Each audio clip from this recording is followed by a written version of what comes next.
Hey, what's going on, crypto people? It is the Crypto Sage with another day in the life, in the crazy life that is the digital asset space.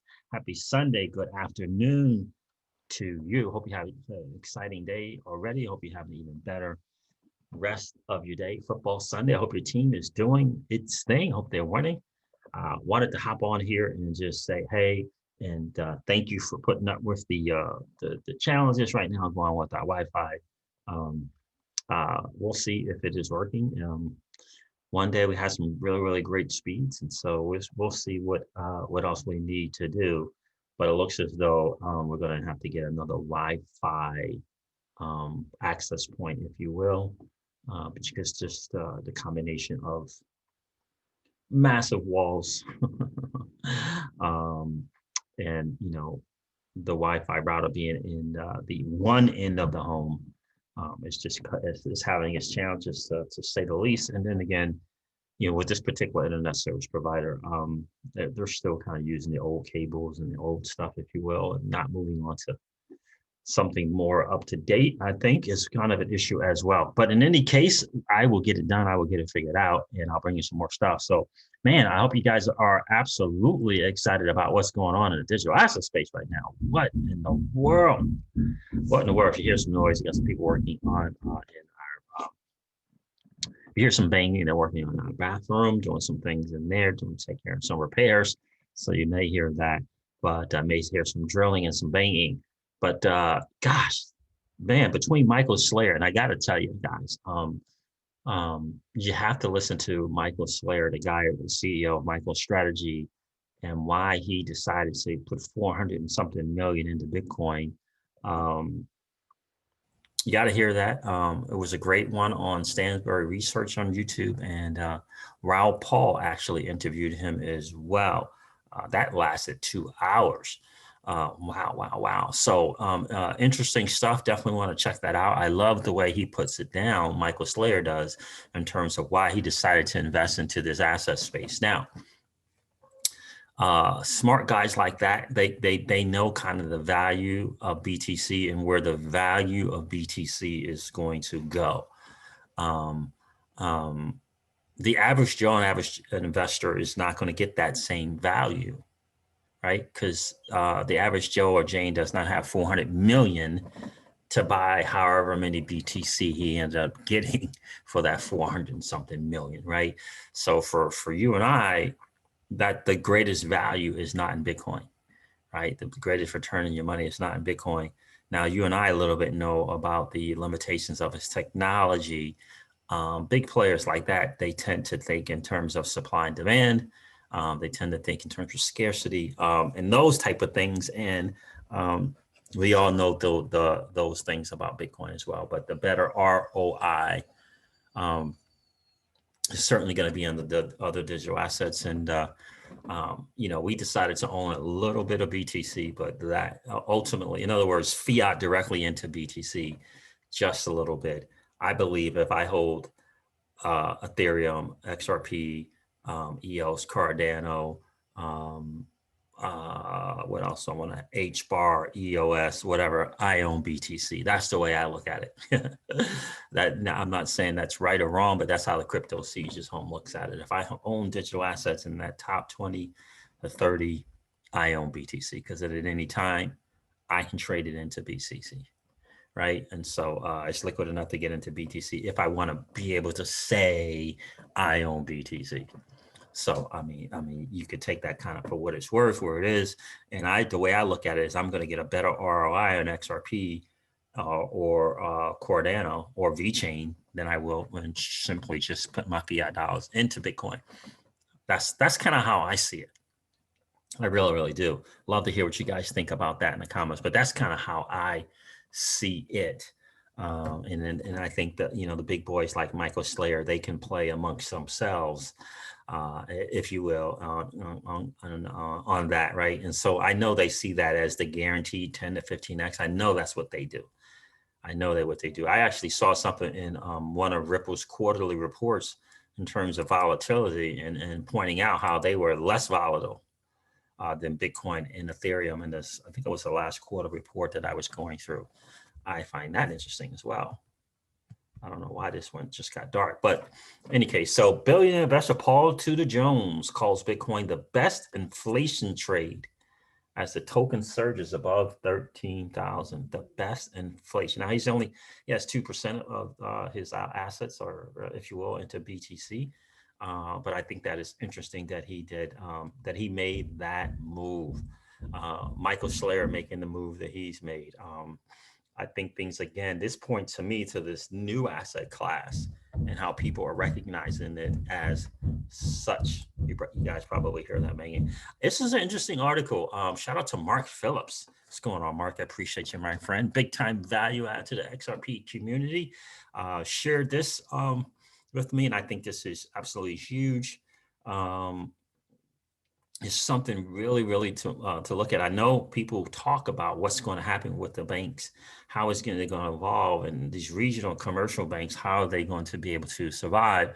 And I think I mentioned this in my drive time video, is that I felt that those regional commercial banks, although they weren't going to go away, they were going to just have a less of a role. And what I mean by that, if these commercial and regional banks were today doing 10 things, tomorrow they'll be doing 2 things. And I think that Brian Brooks speaks to that. And I think he understands that the idea of the central bank perhaps increasing its role, to me, is becoming more and more realistic. But Brian Brooks, he makes a genius point. Look, the roles of banks were there because no one had taken up the roles, right? But now fintechs and SMEs, they have a better way of doing some of the things that these, banks are doing, these commercial and regional banks are doing. So if the fintechs have a better way, a more efficient way of doing it, they're going to win. And so the regional commercial banks, again, their 10 roles or 10 things that they were doing is going to go down to 2 things that they will currently do. So, and then I just kind of believe how that's where it's going to go. Mark Phillips shared this. I think it's interesting. To note there, says JP Morgan veteran Daniel Masters explains how blockchain will end commercial banks. Pretty big statement. It's going to end commercial banks. Again, I don't know why everything got dark all of a sudden, but interesting statement from Daniel Masters. Let's see if I can make it a little brighter in here, at least so I can see better. I don't know what happened. I didn't do it. But in any case, let's see. JP Morgan veteran Daniel Masters explains how blockchain will end commercial banks. Michael Del Castillo and Stephen Ehrlich shared here.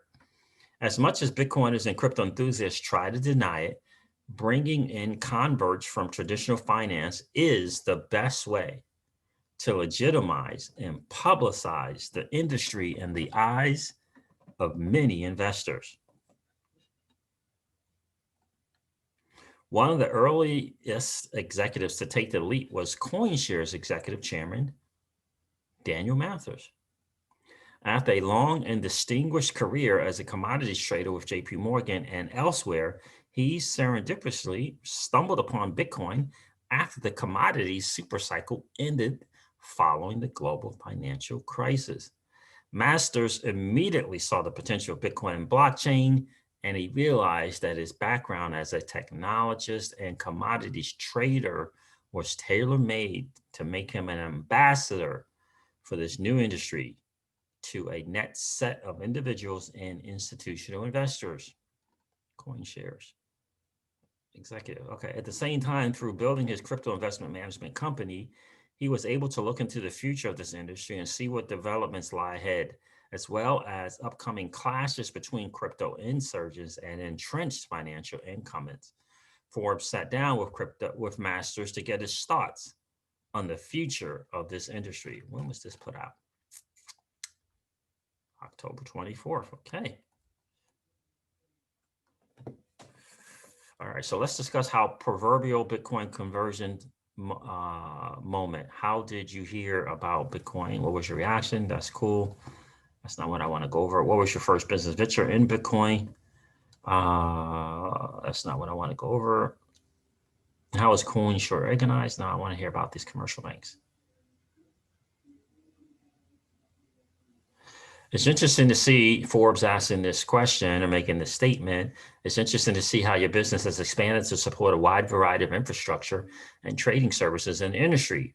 Forbes is very interested in the future of the digital asset class,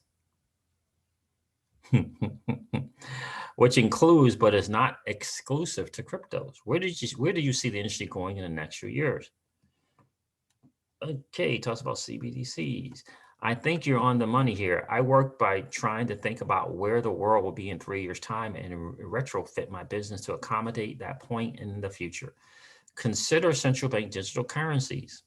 There are some very compelling reasons for central banks to issue their own digital currencies. For instance, you don't have to physically touch or move it around. You can deal with black markets and corruption and provide real-time accounting. Most importantly, if you take physical cash out of the system, you can enforce negative interest rates. There are 8 central bank currencies on the way, including 2 that are almost live in China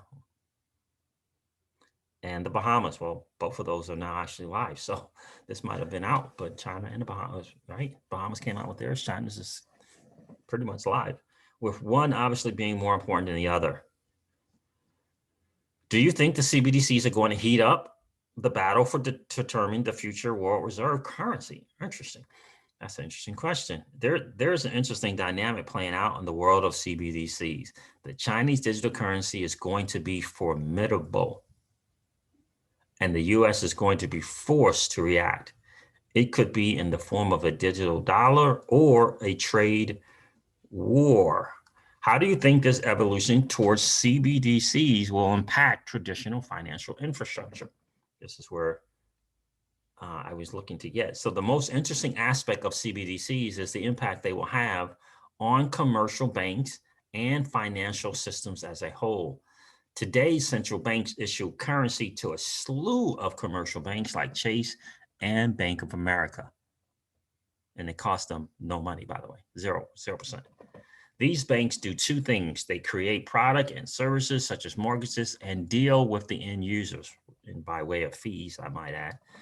I think we are going into a new paradigm where central banks issue CBDCs, commercial banks cease to exist, and the service layer is filled by crazy new emerging companies like Compound Finance, Uniswap, SushiSwap. Oh, wow. He went to the DeFi space. And people that are really getting distributed, decentralized finance done today. Well, you should have mentioned Celsius, my friend. Then the final interesting layer is who actually faces the consumer. You can already see that there are multiple choices. Coinbase would like to get to all the users, as would Binance, though probably not in America. You've got wallet infrastructures like blockchain.com to name one that already have 50 million outstanding wallets. That said, you could get incumbents as well. Samsung is putting chips into phones now. Yes, they are, making them essentially hardware wallets. Amazon could come out with a digital wallet. Whoever owns that level at the bottom is critical. Interesting read. I'm not going to go over the rest of the questions here, but definitely want to check this out. Thank you, Mark Phillips, for sharing this, my friend. That's interesting stuff they're coming from Mr. Masters. Really, really interesting stuff. It's good to see how those kind of guys think, right? James Rule shared with this. He said a bunch of stuff with me today in the message. The state of institutional trading services. This is from Crypto Block, I believe, or Block Crypto. An interesting little article. The state of institutional trading services. I'm not going to go over that one. But a little interesting reading. Crypto evolution, how market for institutional trading services evolved over time. James Rule shared this one as well. The U.S. travel rule solution, USTRWG, travel rule solution. They got a PDF here.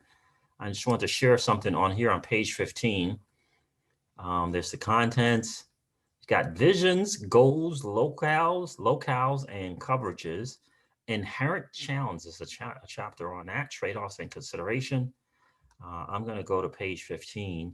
On page 18, they talk about governance, membership organizations, virtual asset service providers, onboarding, and network access. But let's go to page 15.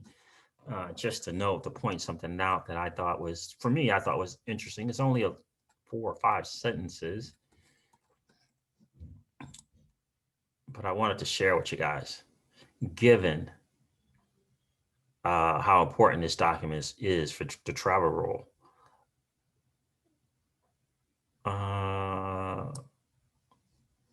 Inherent challenges, trade-offs, and consideration. Awesome, awesome, awesome. The members of the USTRWG are committed to compliance with the travel rule. There are, however, a number of challenges and trade-offs to consider in the new application of the regulation to virtual currency technology. Keep that phrase in mind. We're going to cover a little bit more of that. Virtual currency. Talking about, it got a big chapter or paragraph or 2 on proof of address ownership, proof of the wallet address or address ownership, if you will, of the virtual asset service providers. Now, I just thought this was an interesting thing here. Take it from it what you will. Decentralized protocol ownership. Due to the decentralized nature of most virtual currencies, love that they're calling them currencies, for example, Bitcoin and Ether, singular entities, including VASPs, virtual asset service providers, are not owners of the networks and are only participants of the underlying protocols for value transfer. Therefore, virtual asset service providers are limited in their ability to make changes to the transaction structure of virtual currency networks to facilitate compliance with the travel rule. And here's the thing that I think is hugely important. A separate messaging mechanism is therefore required in order for virtual asset service providers to transmit travel rule data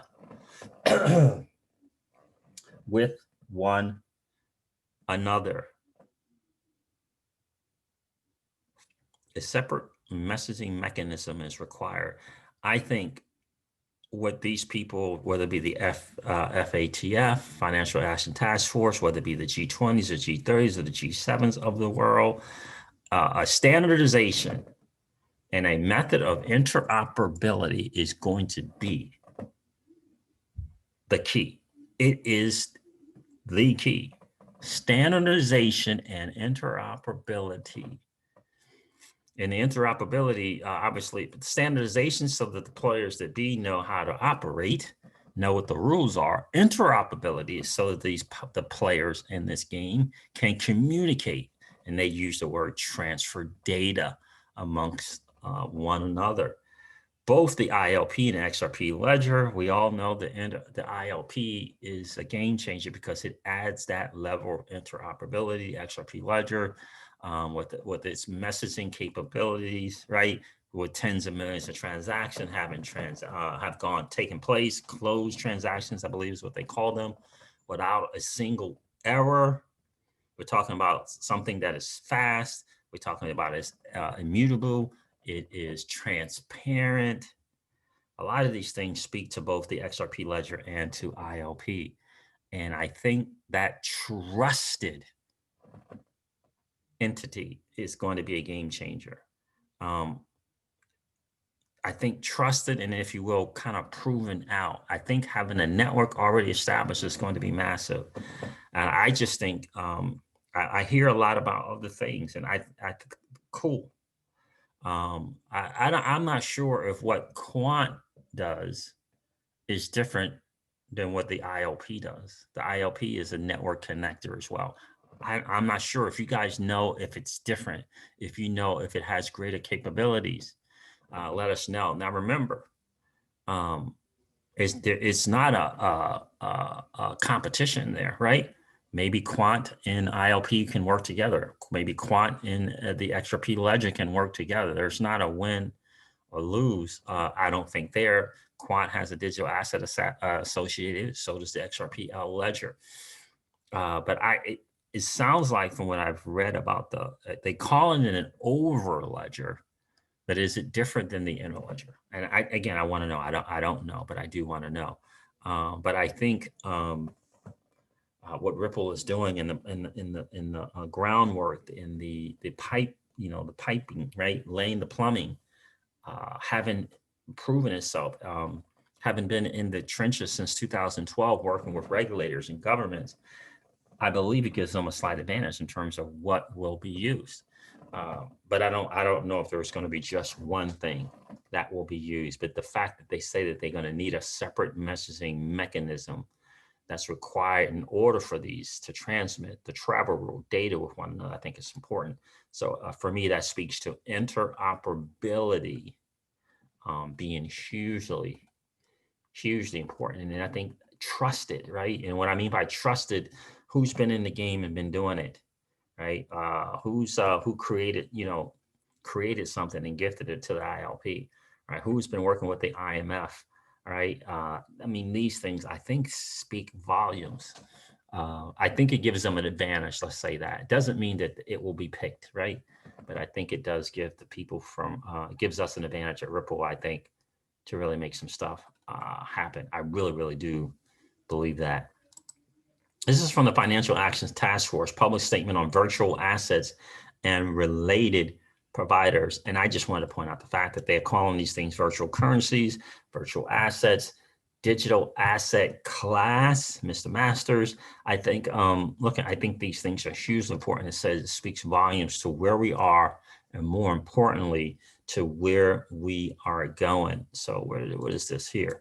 This was an interesting thing here, right? I don't know if James Rule shared this with me or Julian Flash. I'm not really sure, but both of those guys, Julian Flash, shout out to you, my dude. And James Rule, you guys have just added big time value to the community. We definitely appreciate all the time that you take to get this information out to us. So this is interesting. The Federal Reserve and the U.S. Central Bank published a proposed rule change Friday asking about the recording requirements for money transfers involving virtual currencies.